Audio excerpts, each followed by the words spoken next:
MC Olúọmọ president gbogbo NURTW pátápátá ọ̀gá ńlá pátápátá fún gbogbo àwọn onímọ́tò káfàtà tó ṣẹ̀ṣẹ̀ joyè láìpẹ́ yìí náà ló ti fi wáàsí tú àṣírí kan nípa àgbà òṣèré Ọláìyá Igwe nípa ọ̀rọ̀ àwẹ̀ àti ìdí tó ṣe pàtàkì kéèyàn máa kírun déédéé kó dẹ̀ máa gbàwẹ̀ ẹ wo àwọn ọ̀rọ̀ yẹn ó ṣe bí ẹni pé ó pani lẹ́rìn wọ́n ní ọ̀rọ̀ burúkú pẹ̀lẹ́rìn àmọ́ òtítọ́ ọ̀rọ̀ ni o òtítọ́ ọ̀rọ̀ ni MC Olúọmọ bá Ọláìyá Igwe sọ kò sì ń ṣe pé bóyá wọ́n jìjọ sọ ló jẹ́ pé MC Olúọmọ àti Ọláìyá Igwe ní láàárín ọ̀pọ̀ àwọn èèyàn tó wá tí wọ́n wá gbọ́ wá sí MC Olúọmọ tó tiẹ̀ jẹ́ pé àwọn òṣèré kọ̀ọ̀kan náà tiẹ̀ wà ń bẹ̀ táwọn náà sì dá sí náà ni MC ti sọ ọ̀rọ̀ yìí wípé ẹ wo ẹ̀yin fúnra yín lẹ máa wò nínú fọ́nrán tí mo fẹ́ mú wá fún yín pé ó ṣe dandan ó ṣe pàtàkì ká máa sin Ọlọ́run ṣùgbọ́n ohun tí àkíyèsí ńlá kan nípa MC Olúọmọ ni bó ṣe mú ẹ̀sìn ní ohun tó ṣe pàtàkì ó dẹ̀ wà lára àwọn nǹkan tí àáfàá Àmì Ọlọ́run mẹ́nubà nígbà tí wọ́n lọ bá MC Olúọmọ ṣe ọjọ́ ìbí nílé ẹ̀ ní ọ̀sẹ̀ mélòó kan sẹ́yìn nínú fọ́nrán yìí ẹ gbọ́ ohun tí MC Olúọmọ sọ nípa Ọláìyá Igwe àti ìdí tó fi wáàsí gba Ọláìyá Igwe nímọ̀ràn.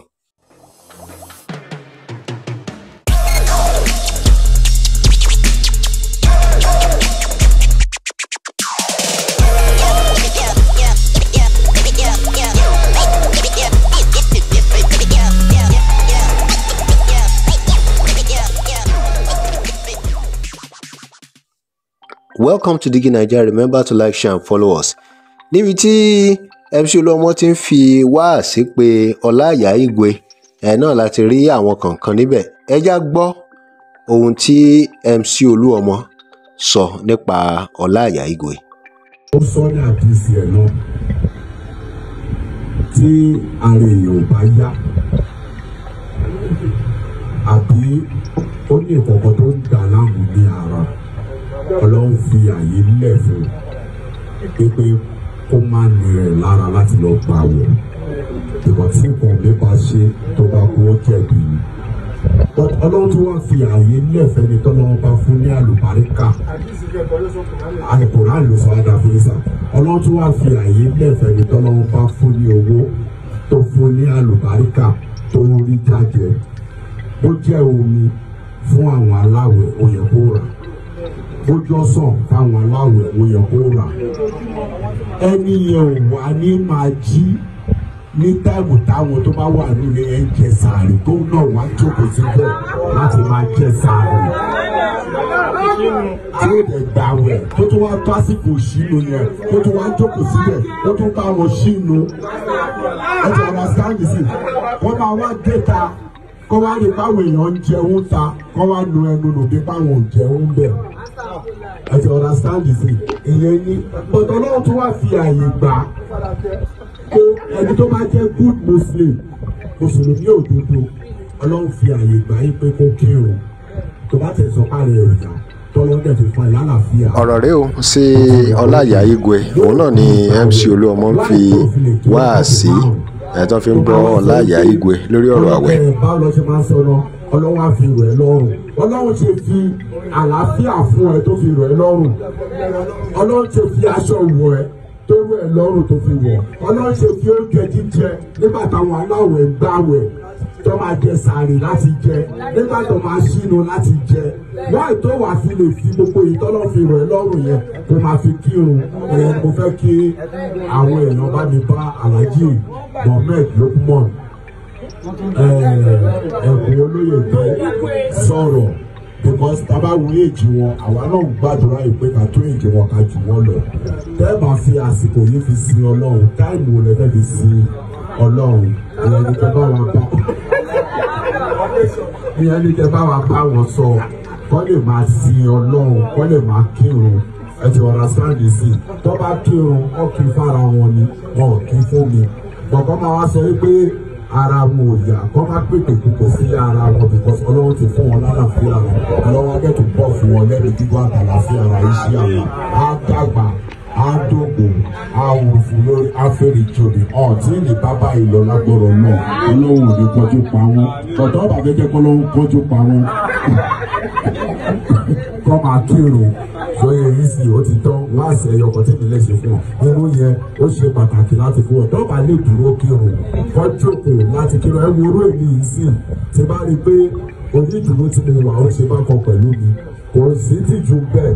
ọ̀rọ̀ rẹ̀ ò sí Ọláìyá Igwe òun náà ni MC Olúọmọ fi wáàsí tó fi ń bọ́ Ọláìyá Igwe lórí ọ̀rọ̀ àwẹ̀.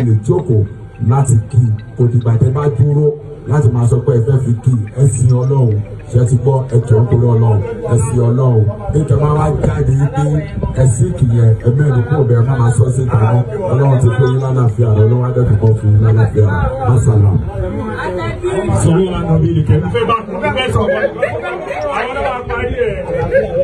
sẹ́rí ẹjẹ́ agbọ́lọ̀ tóbi ẹjẹ́ agbọ́lọ̀ tóbi ẹjẹ́ ayọ̀bọ̀ ànábì ẹjẹ́ ayọ̀bọ̀ ànábì ló ṣẹlẹ̀ ní pé wọ́n kì í kọ́yàn láti sọ̀rọ̀ lọ ọlọ́run máa fi kú tó yáwọ́ pa bàbá wa ọ̀gá rẹ̀ Alhaji Mohammed Lukman ẹ̀gbọ́n Olóyèdè torí tí ń bá rántí gbogbo nǹkan máa rántí tọ̀rẹ́ mi kì í bá wa kírun tẹ́lẹ̀ kì í sì bá wa gbààwẹ̀ ó ti yé yín but bóyá ó ti wá rí pé ọlọ́run ó máa yẹ ká ṣe nǹkan kan bóyá ìdí nìyẹn tó fi bá wa kírun torí àánú ẹ̀ máa ń ṣe ní bá ṣe ń kírun pẹ̀lú ọ̀gá tó bá ti di bí aṣáájú tí wọ́n fi ń gbìn màá ní wàá kí náà ni ó ti ń mọ́ra díẹ̀díẹ̀ nígbà tá a máa fi débi ẹlẹ́ẹ̀kẹwàá ó ti ń mọ́ lára tá a máa lọ sínú mọ́ṣáláṣí lóṣòdì níbi central mosque àwọn ó máa tẹ̀lé wa ṣó fẹ́ kí ni báwo ló ṣe ṣe láti báyìí ọlọ́run wa ń jẹ́ kí ti bàbá wa rí bẹ́ẹ̀ tó tó gbọ́ ọlọ́run gbọ́ mo believe bí àwọn náà ti ń gbọ́ inú mi dẹ́dùn kan ti gbọ́ ọlọ́run gbọ́ tẹ́lẹ̀ wọ́n wá gbàgbọ́ délẹ̀ tó tẹ̀lé ànábì Muhammad wọ́n tẹ̀lé ànábì Muhammad sàlásọ mú yẹ̀sí ń wà lásọ̀lá tó ń lè mọ́ ń tàrà ká sọ̀lá tí àlá Muhammad kódà ìrún téèyàn kí àtàwẹ̀ téèyàn gbà kì í ṣe nǹkan kan o lẹ́yìn kéèyàn fi wà kókó sí Yorùbá ànábì Muhammad. mama kírun. ẹgbẹ́ náà tó bí. ṣùgbọ́n mi ò bá wọn aláwẹ̀ jẹ́ sàbí yìí. Ó wọ́n sí Ọlọ́run tó kọ́ nígbà tí mo jí lónìí. Mo bọ́lẹ̀ ara ti gbẹ. Mo wá báyìí láti pé kí ọmọ yẹn fún mi ní Lipton. Kò ní Lipton. Ó wá pe Ṣègbélébò. Mo wá mú tó dé bí ó jà sí wọ́ta ó mú. Mo wá mú yòówọ́ ọ̀dẹ̀ bí wípé tí mo fẹ́ jẹ sàárì ni. ọ̀rọ̀ rẹ̀ ò sí Ọláìyá Igwe òun náà ni MC Olúọmọ fi wáàsí tó fi ń bọ́ Ọláìyá Igwe lórí ọ̀rọ̀ àwẹ̀. Àwọn tó máa bá mi á sá ọ̀rọ̀ pọ̀. Mo dẹ̀ ní rárá o mi ì jẹ sàárì o. Ọmọkùnrin ní God get mi ní tíì ni o. Mo dẹ̀ mú tíì. Ní ìdájí wọ́n dẹ̀ ń sùn bí o. Ìgbà tí mo mọ tí ìtàn tí ẹ fẹ́ kírun mo dẹ̀ gún òkè. Ẹ sọ pé kí Ọlọ́run fi ìrun kò fi rò nínú. Ṣé kí ní kò fi ní? Mama kírun rẹ̀ ṣe sọ ìdọ̀rọ̀ ṣe wọ́n lọ bá advice to God be with you. But mi ìfẹ́ ká máa pọ́n mọ́ mi pé mo jẹ sàárì ní máa wá jẹ sàárì o.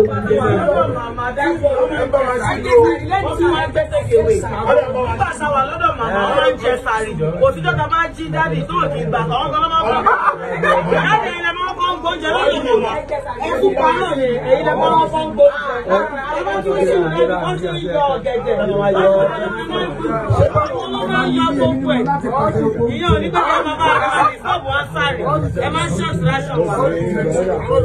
Wọ́n máa ń ṣọ́ọ̀ṣì láṣọ wá.